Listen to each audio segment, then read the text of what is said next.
ನಮಸ್ತೆ ಗೆಳೆಯರೇ, ಎಲ್ಲರಿಗೂ RD ಕನ್ನಡ ಕ್ವಿಜ್ ಚಾನೆಲ್ ಕಡೆಯಿಂದ ಮತ್ತೊಮ್ಮೆ ಸ್ವಾಗತ.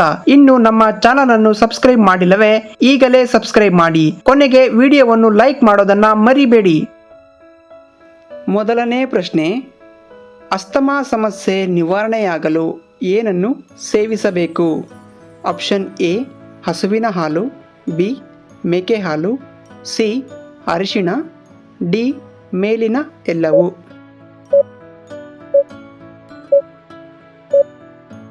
ಸರಿಯಾದ ಉತ್ತರ ಆಪ್ಷನ್ ಡಿ ಮೇಲಿನ ಎಲ್ಲವೂ.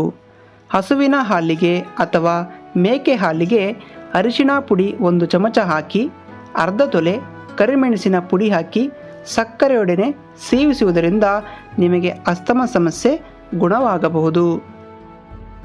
ಎರಡನೇ ಪ್ರಶ್ನೆ, ನಮ್ಮ ದೇಹದಲ್ಲಿ ಉಳುಕು ಸಮಸ್ಯೆ ಇದ್ದರೆ ಏನು ಮಾಡಬೇಕು?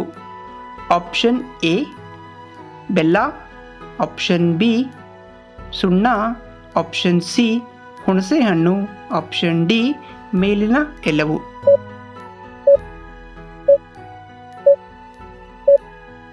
ಸರಿಯಾದ ಉತ್ತರ ಆಪ್ಷನ್ ಸಿ ಹುಣಸೆಹಣ್ಣು. ಹುಣಸೆಹಣ್ಣಿನ ಗೊಜ್ಜನ್ನು ತಯಾರಿಸಿ ಅದನ್ನು ಬಿಸಿ ಮಾಡಿ ಉಳುಕಿನ ಜಾಗಕ್ಕೆ ಲೇಪಿಸಿದರೆ ಊತ ನೋವು ನಿವಾರಣೆಯಾಗಿ ಕೀಲುಗಳ ಕೆಲಸ ಸಲೀಸಾಗಬಹುದು. ಮೂರನೇ ಪ್ರಶ್ನೆ, ಬೇಸಿಗೆ ಕಾಲದಲ್ಲಿ ಯಾವ ಮಾಂಸ ತಿಂದರೆ ಒಳ್ಳೆಯದು? ಆಪ್ಷನ್ ಎ ಕುರಿ ಮಾಂಸ, option B chicken, option C ಹಂದಿ ಮಾಂಸ, ಆಪ್ಷನ್ ಡಿ ಮೀನು.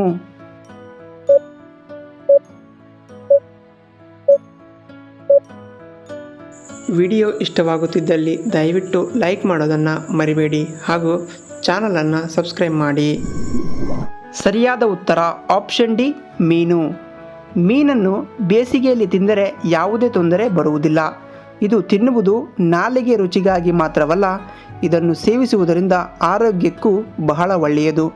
ಇದರಲ್ಲಿ ಕ್ಯಾಲ್ಸಿಯಂ, ರಂಜಕ, ಕಬ್ಬಿಣ, ಮೆಗ್ನೀಷಿಯಂ ಮತ್ತು ಸತುವಿನಂತಹ ಖನಿಜಗಳು ಸಮೃದ್ಧವಾಗಿರುತ್ತವೆ.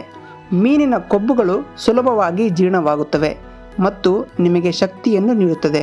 ಹಾಗಾಗಿ ಇದನ್ನು ಚಿಕ್ಕ ಮಕ್ಕಳಿಂದ ಹಿಡಿದು ವೃದ್ಧರವರೆಗೆ ಯಾರು ಬೇಕಾದರೂ ತಿನ್ನಬಹುದು. ಇದು ನಮ್ಮ ದೇಹದಲ್ಲಿನ BP ಮೇಲೆ ಧನಾತ್ಮಕ ಪರಿಣಾಮ ಬೀರುತ್ತದೆ.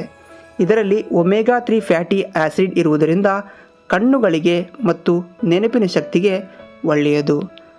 ಆದ್ದರಿಂದ ಇದನ್ನು ಬೇಸಿಗೆಯಲ್ಲಿ ಧಾರಾಳವಾಗಿ ತಿನ್ನಬಹುದು. ನಾಲ್ಕನೇ ಪ್ರಶ್ನೆ, ದೇಹದಲ್ಲಿ ಗಾಯಗಳನ್ನು ಗುಣಮುಖ ಮಾಡಲು ಸುಲಭ ಮನೆಮದ್ದು ಯಾವುದು?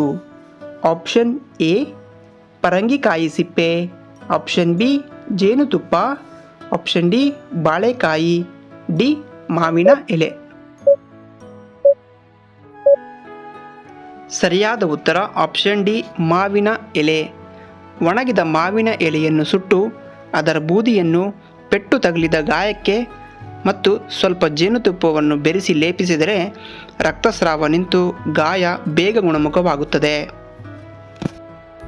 ಐದನೇ ಪ್ರಶ್ನೆ, ಚರ್ಮರೋಗವನ್ನು ಗುಣಮುಖ ಮಾಡಲು ಸುಲಭ ಮನೆಮದ್ದು ಯಾವುದು? ಆಪ್ಷನ್ ಎ ಸಾಸಿವೆ, ಆಪ್ಷನ್ ಬಿ ಮಾವಿನಕಾಯಿ, ಆಪ್ಷನ್ ಸಿ ಗರಿಕೆ ಹುಲ್ಲು, ಆಪ್ಷನ್ ಡಿ ಸೀಬೆ ಎಲೆ.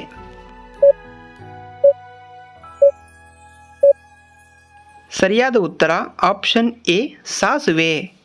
ಸಾಸಿವೆಯನ್ನು ನುಣ್ಣಗೆ ಅರೆದು ಹುಳುಕಡ್ಡಿಯ ಮೇಲೆ ಲೇಪಿಸುವುದರಿಂದ ನಿಮ್ಮ ಚರ್ಮರೋಗ ಶೀಘ್ರವೇ ಗುಣಮುಖವಾಗಬಹುದು.